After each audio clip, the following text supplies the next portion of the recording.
This is Dr. B, and we're going to learn how to multiply a decimal by a decimal. Here we go. So let's set this up.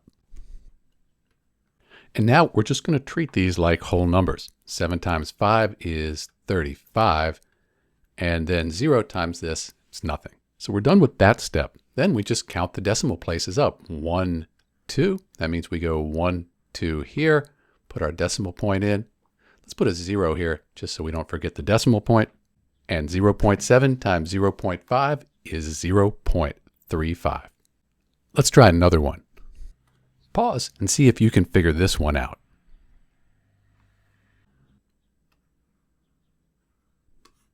Five times 2 is 10.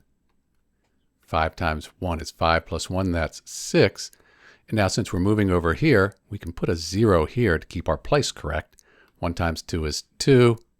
1 times 1 is 1. Add them up.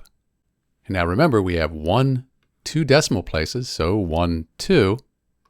We end up with 1.80. You could call it 1.8 as well. Let's do one more. Pause, give this one a try. And that 9, that's a whole number.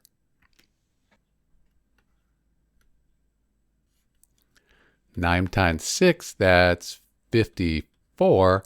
9 times 0 is 0. So we just have 1 decimal place. So let's move over 1 here.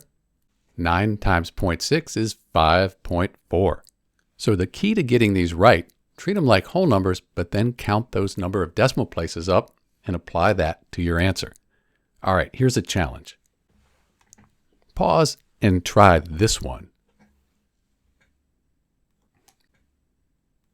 The answer, and you can see how I got this answer in the next video. So jump over to the next video. This is Dr. B, and thanks for watching.